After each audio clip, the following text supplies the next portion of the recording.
there, pasta people, your perfect nightmare here.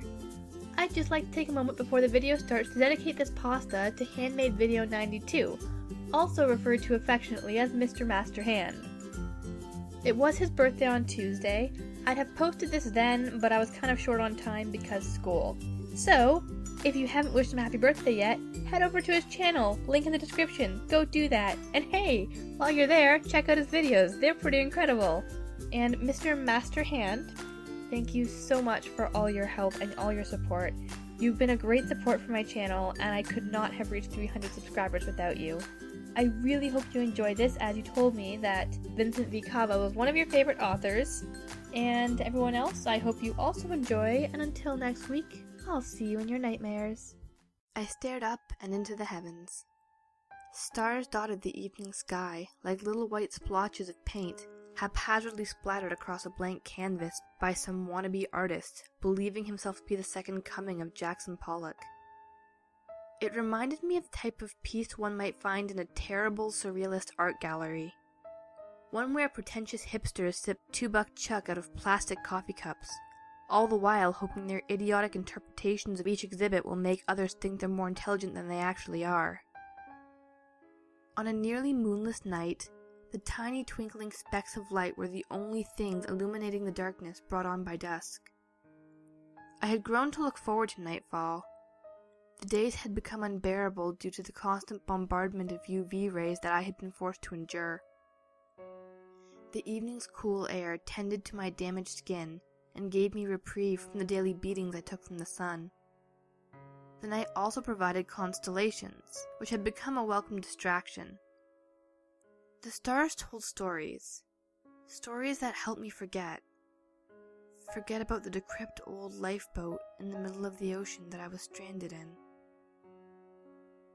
I barely noticed the commercial fishing boat as it approached my dinghy, a testament to how far gone my mind had become from the weeks of isolation out at sea. Even to this day, I don't know how they managed to spot my tiny boat shrouded in the vast darkness of the open ocean.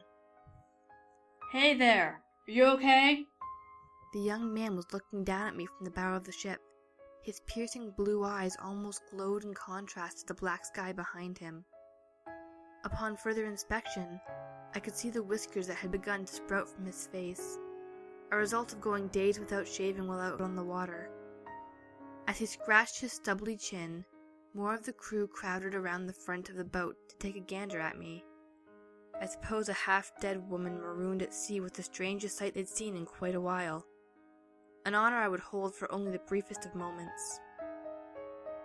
She's alive! One of the fishermen shouted. Let's get her up here, now! As I watched the crew frantically buzz around the ship's deck like a bunch of worker bees, trying to figure out how to bring me aboard, a laugh escaped my mouth. Not a loud, bellowing one, mind you. Just a tiny giggle. It was the irony of the situation that I found comical. Perhaps that last little chuckle was the humor center of my brain, finally fading from the weeks of emotional agony I had sustained. Going out not with a bang, but with a whimper. Just a tiny giggle. It started with a loud crash across the starboard side of their boat. The fishermen struggled to retain their footing when the powerful impact caused their vessel to rock onto its side, nearly capsizing it. Shouts and expletives streamed from the mouths of the sailors as I watched them desperately try to make sense of what had just occurred. Another thunderous clang rang across the side of their ship, and this time it tipped.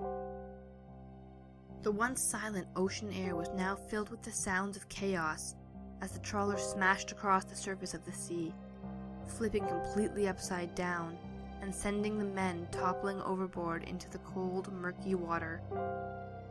I struggled to lift my head in order to peer over the side of my dinghy at the anarchy taking place around me. The fishermen barely had a chance to breach and catch their breath before it began pulling them back down into the abyss. Their panic quickly intensified as one by one they started to realize their crewmates were disappearing into the deep, dark sea. You've never truly experienced pandemonium until you've heard a dozen grown men screaming for their lives in the middle of the ocean. The young man who had first greeted me from the ship's bow thrashed and kicked through the water, urgently trying to make his way towards my lifeboat.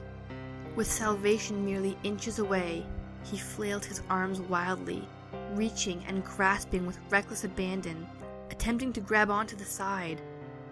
I watched the hope in those piercing blue eyes of his turn to hopelessness, as a black, sludge-covered tentacle wrapped itself around his ankle and yanked him back down under with one quick jerk.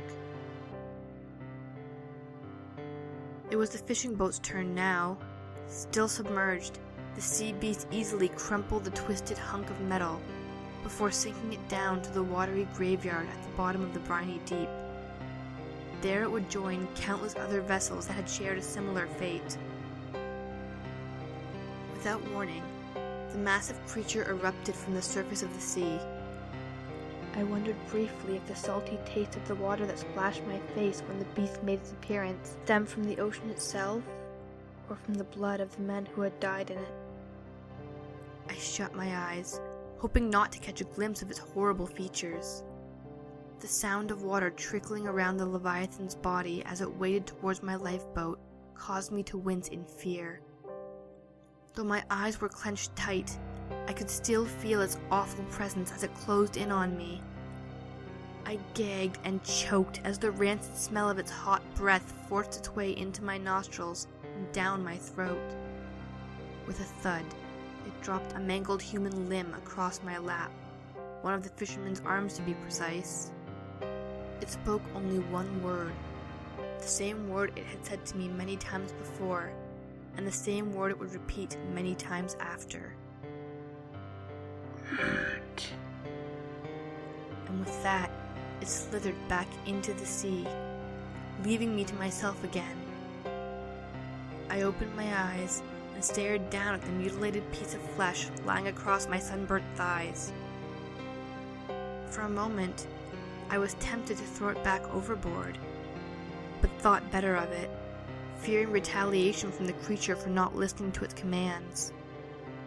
For whatever reason, it seemed to want me alive, but I wasn't about to test its patience.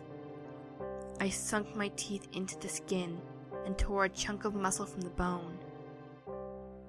It had been a week since I had last eaten. The hunger pains in my stomach helped to subdue the horrors in my mind and made the atrocity of cannibalism slightly easier. I let out a sigh and looked back up to the starry night. I was alone again, and once more, silence reigned over the ocean's cool air.